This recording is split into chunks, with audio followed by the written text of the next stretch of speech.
Welcome to my YouTube channel English with Mukesh.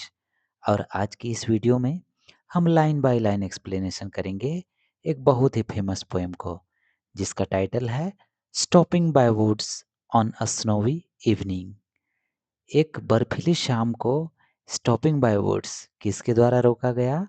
जंगल के द्वारा। Woods का अर्थ क्या होता है? जंगल। तो चलिए शुरू करते हैं अपना एक्सप्लेनेशन। इसके जो पोएट हैं उनके बारे में थोड़ा सा देख लेते हैं। इस पोएम के पोएट हैं रॉबर्ट ली फ्रॉस्ट। रॉबर्ट ली फ्रॉस्ट ये अमेरिकन लेजेंड है और इन्हें 4 टाइम्स पुलिट्जर विनर हैं। किसके लिए? पोएट्री के लिए। इन्हें वॉइस ऑफ न्यू इंग्लैंड भी कहा जाता है और इन्होंने रूरल लाइफ, नेचर और ह्यूमन चॉइसेस के बारे में बहुत अधिक कविताएं लिखी हैं। Written in 1922। इस कविता को, पोएम को लिखा गया था कब? सन 1922 में, अपने घर में जब वो थे तब। ये बात और कही जाती है कि इसको उन्होंने सबसे पहले इंग्लैंड में पब्लिश कराया था और बाद में जाकर फिर उन्होंने अमेरिका में इसको पब्लिश कराया। तो चलिए हम बढ़ते हैं थोड़ा सा और आगे। ये क्या है, थोड़ा सा पोएम के बारे में देख लेते हैं। One of the most famous poems in English literature. Simple words, infinite depth. बहुत ही सिंपल इंग्लिश में इसको लिखा गया है। लैंग्वेज क्या है इसका? सिंपल म्यूजिकल म्यूजिकल लैंग्वेज में लिखा गया है, जिसको कोई भी, every child can read it. छोटा बच्चा भी इसको पढ़ सकता है। और इसमें क्या है, थीम क्या है इसका? इसका थीम है नेचर वर्सेस ड्यूटी, सॉलिट्यूड, अकेलापन, ब्यूटी, सुंदरता, टेम्पटेशन ऑफ रेस्ट, आराम करने की चाहत, और and the pull of responsibility, और जिम्मेदारी का खिंचाव। तो चलिए, इसको 1922 में लिखा गया था और पब्लिश हुआ था ये 1923 में। तो चलिए देखते हैं आगे इसका। स्टैंजा 1 है, whose woods these are? I think I know.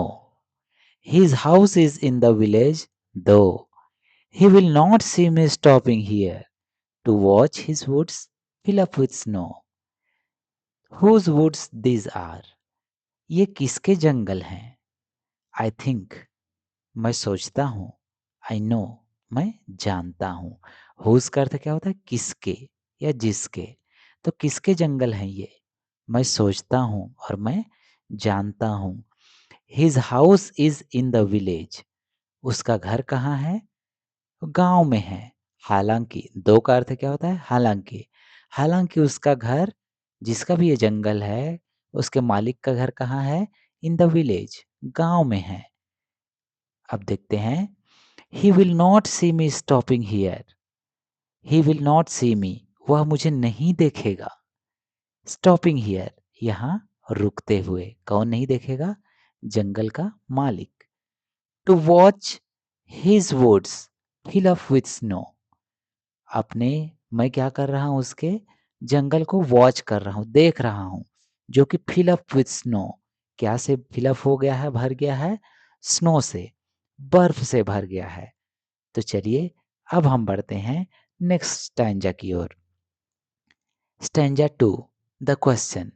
My little horse must think it queer to stop without a farmhouse near, between the woods and frozen lake, the darkest evening of the year. My little horse must think it queer.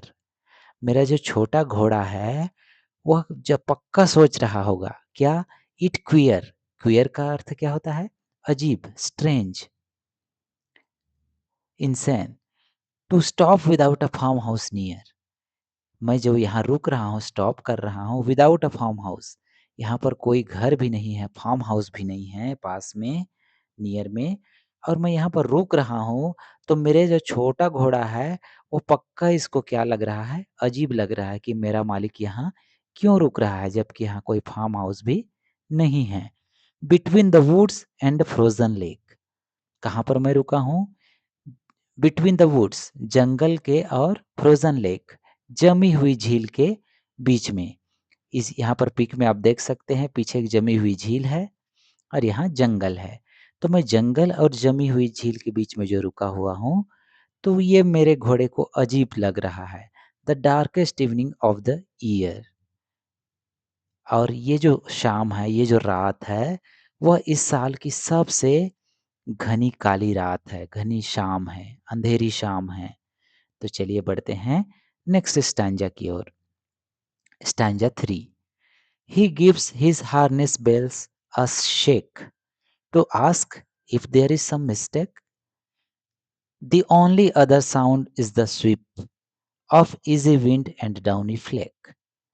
He gives his harness bells a shake. घोड़ा, यहाँ ही pronoun घोड़े के लिए use हुआ है। He gives his harness bells a shake. घोड़ा क्या करता है? गिव्स देता है। His harness, हार्नेस क्या होता है? लगाम। जो लगाम घोड़े को कंट्रोल करने के लिए जो रस्सी फीता लगी होती है उसको हार्नेस बोलते हैं। तो उनके वहां पर एक घंटी भी उसके गले में लगी रहती है। तो घोड़ा क्या करता है? अपने हार्नेस बेल को, घंटी को शेक, हिलाता है। क्यों? टू आस्क, पूछने के लिए, इफ, कि, ये यदि, देयर इज सम मिस्टेक, क्या कोई भूल हो गई है, क्या कोई मिसअंडरस्टैंडिंग हो गई है जो मेरा मालिक यहाँ रुक रहा है। यह सोचकर घोड़ा अपने बेल को, घंटी को हिलाता है, बजाता है।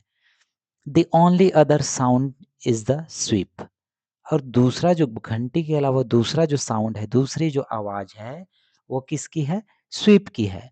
स्वीप अर्थात वहां जो हवा के द्वारा बर्फ के टुकड़े झाड़ू के रूप में, झाड़ू, हवा क्या कर रही है? झाड़ू लगा रही है। तो वो जो बर्फ वहां पर बह रहे हैं हवा की गति से, स्वीप, उस झाड़ू लगाने की आवाज जो है वह आ रही है। ऑफ इजी विंड, वो जो सरल हवा वहां बह रही है। And downy flake, flake, downy flake का अर्थ क्या होता है? पतली परत। तो बर्फ की जो पतली परत है वह बह रही है हवा के बहाव से। तो दूसरी आवाज जो है उसकी आ रही है। तो चलिए हम बढ़ते हैं next stanza. Stanza 4, the climax. ये मोस्ट फेमस लाइन है इंग्लिश पोएट्री में। अब लास्ट में पोएट क्या करता है? रियलाइज करता है क्या? The woods are lovely dark and deep, but I have promises to keep, and miles to go before I sleep, and miles to go before I sleep. The woods are lovely dark and deep. ये जो जंगल हैं वो क्या है? Lovely हैं, सुंदर हैं। Dark, बहुत घने हैं। और डीप, बहुत गहराई तक हैं, बहुत गहरे भी हैं। और क्या है? But I have promises to keep, लेकिन मैंने क्या किया है? मैंने तो प्रॉमिस किया है, वादा किया है। क्या करने को? चलते रहने को, चलते रहने को। मैंने अपनी ड्यूटी को, अब मैंने अपने जिम्मेदारियों से वादा किया है।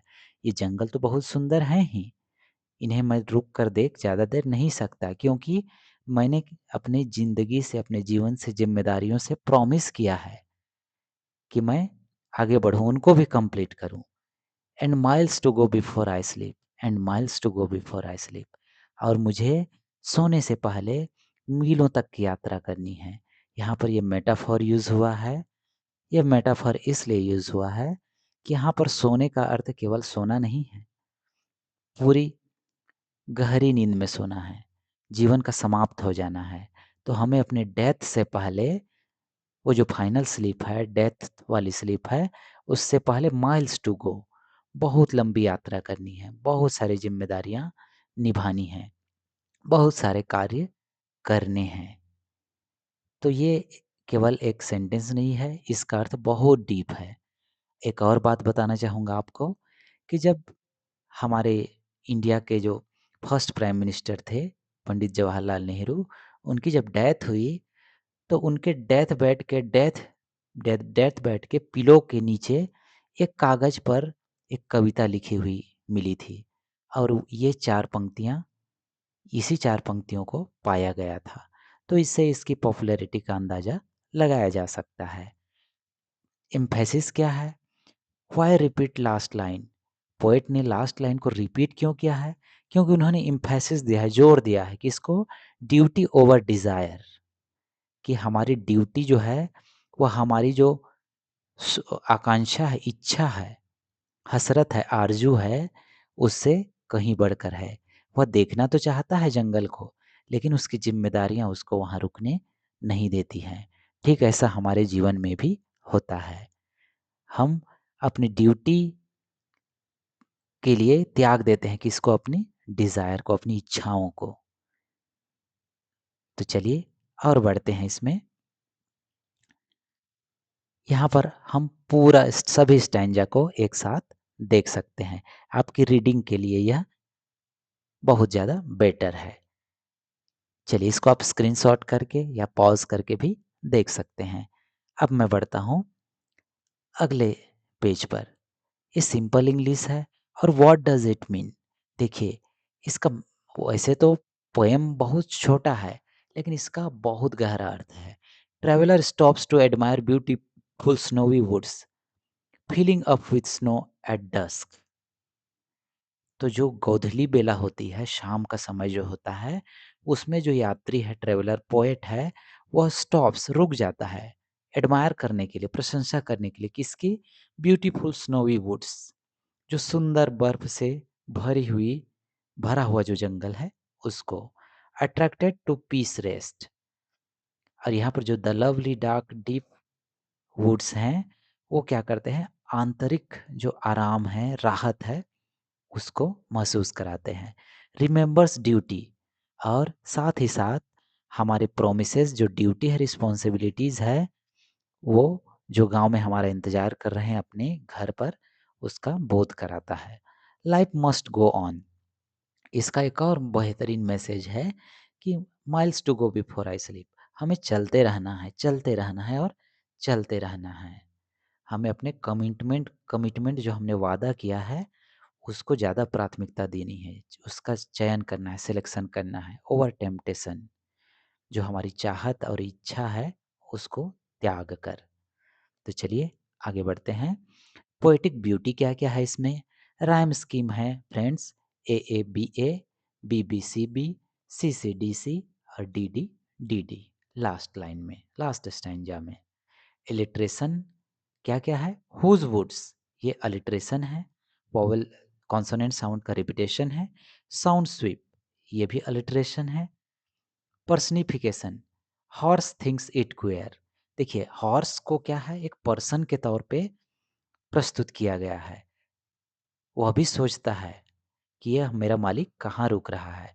सिंबलिज्म, इसमें क्या क्या सिंबल हैं? वुड्स जो है वो टेम्पटेशन को दिखाता है, या फिर रेस्ट, आराम को दिखाता है, और स्लीप डेथ को दिखाता है, फाइनल रेस्ट को दिखाता है।